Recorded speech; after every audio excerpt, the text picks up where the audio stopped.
Y'all know how I like to bring you the latest news about all the crazy shit that's going on in the world. Well, this story brings us to a crazy ass man who decided to, well, let me restate that.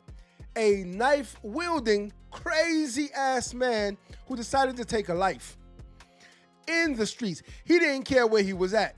He didn't care what day it was. Y'all know the saying, the freaks come out at night. Well, I guess the crazies come out at all times of the day, because this man decided to delete another man on a busy Las Vegas street.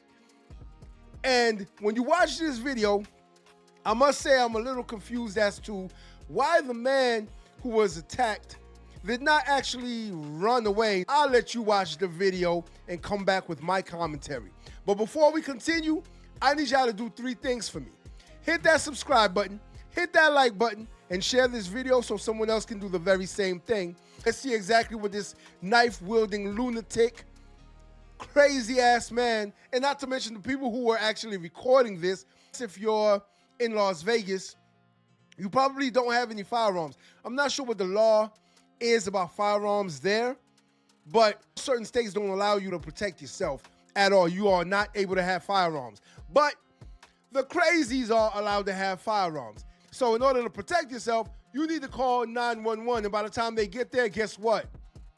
We'll find out, right? Other news here at 11 o'clock, a brutal attack leaves a man dead, and it's all caught on camera. Thanks for joining us. I'm 𝗕𝗆𝗀𝗀𝗃. And I'm Brian Loftus. This video we obtained shows a man swinging a knife near Owens and H Street before he stabs and kills a stranger just walking down the street. 8 News Now anchor. The victim backing out the entire time. Like, what are you doing? What exactly are you doing? You have 2 feet. Why aren't you taking off in the other direction? Let him chase you. Let him chase you, but backing up like this so that you want to keep an eye on him. He wanted to have him in the sight so he knew exactly what he was doing. That makes no sense at all, because sooner or later, you're either going to bump into something, you're going to have to turn around to see exactly where you're going, and by that time, he's right on top of you. Sasha Loftus spoke with the man who captured that video. She joins us in studio with more. Brian and Denise, the man I spoke with tonight says he was dropping off diapers for his child when this all started right in front of him. He was afraid if he intervened, he'd get hurt, so he started recording to have evidence. Is that a knife? Terrifying moments. Wait, if you intervened, you would get hurt, so you started recording to have evidence, but you didn't intervene. So that means you were actually recording so that you can post it on your social media sites, and I guarantee you that's exactly what he did. He posted it on his social media sites. He didn't help at all. He did not intervene, because if he did, this man would probably still be alive. Caught on camera. And I just started recording, and next thing I knew, we saw a knife. Roberto Gutierrez recounting the moment he witnessed this. A man chasing another man down, then stabbing him to death here near Owens on H Street. And I saw the guy swinging the knife. And then I looked around and I saw people calling the police. The man seen with that knife identified as 46-year-old Kenwan Montgomery. So you mean to tell me he threatened his mother, he threatened his family members first? Nobody called the law? Nobody called the law? Because y'all already know this man is mentally ill. Y'all already know this. That's what I'm going to start calling them now, the crazies. Y'all seen the movie, right? The crazies. Well, he's a crazy. So he threatens family members, his own mother. Nobody calls the law or anything. Then he probably steps outside all heated, all angry, with a butcher knife. Do you see the length of that knife? And he attacks a person just randomly walking by.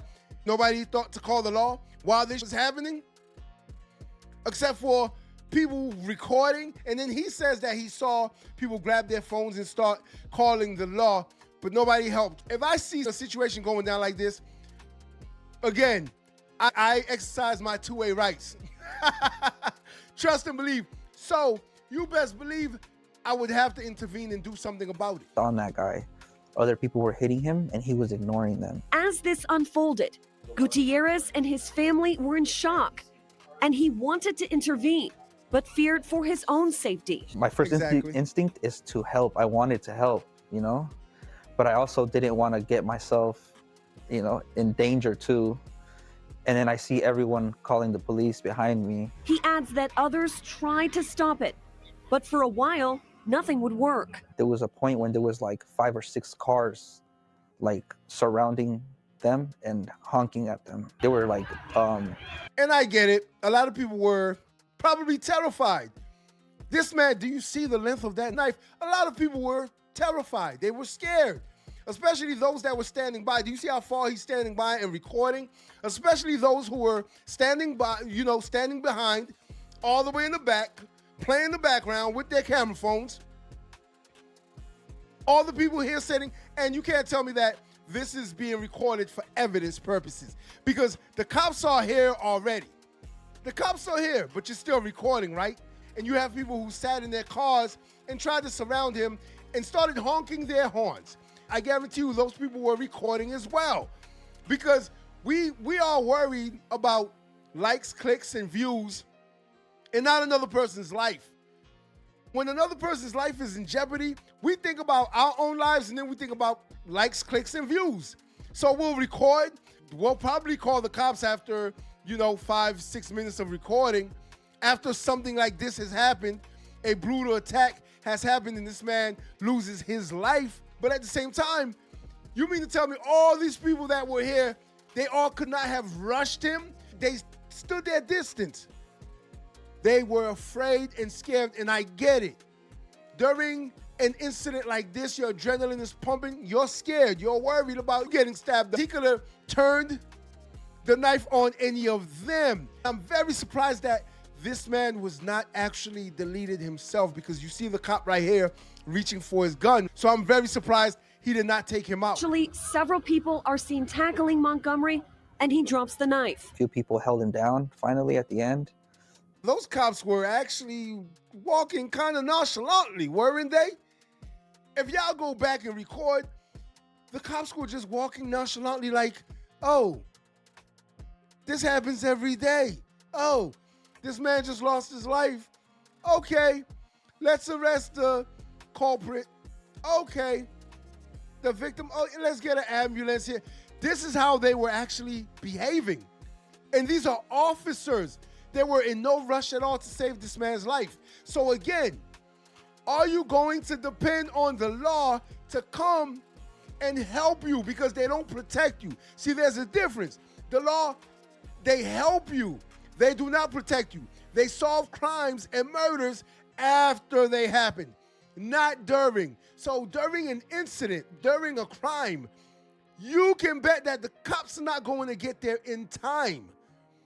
They will get there and try to help you. If you're about to lose your life, they can try to keep you alive. EMS get there. But other than that, you are on your own. When someone is attacking you, when the crime is being committed, you're on your own.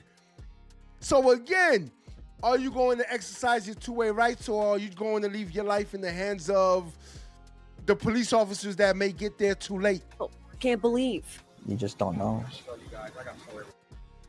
Now, Montgomery is an ex-convict with a lengthy criminal history. And you know what's crazy? He'll probably be let out again to do the very same thing. What did she say? He had an extensive rap sheet. And they probably knew he was mentally ill. Sooner or later, he was going to take someone out. And unfortunately, he took out a stranger that was just walking down the street, minding their business. They didn't have anything to do with this man. Then you had people watching, you had bystanders recording, you had some people try to help him who feared for their own life and their own safety, which I understand. So we're not going to say anything about them, because it's easy for me to sit here behind the camera, I'm not going to lie, and say, well, I would have done this and they should have done that. I get it. It's harder when you are in the moment and your adrenaline is pumping and your thoughts are racing 100 miles an hour. What should I do besides grabbing the camera phone and starting to record one man deleting another man, which is crazy. But I know one thing, though. I always say when you are out there in the world, you should always be on the offensive. Don't wait until you have to be on the defensive. You should always have a plan. You should always have an idea of where you're at, your surrounding, everyone who's around you, and what you can use to defend yourself. Because if you move around in this world that way, you have a better chance of going home alive. Or you could just wait and depend on the law to come help your murder. Until next time. If you like this video, like, share, and subscribe to the channel for more content.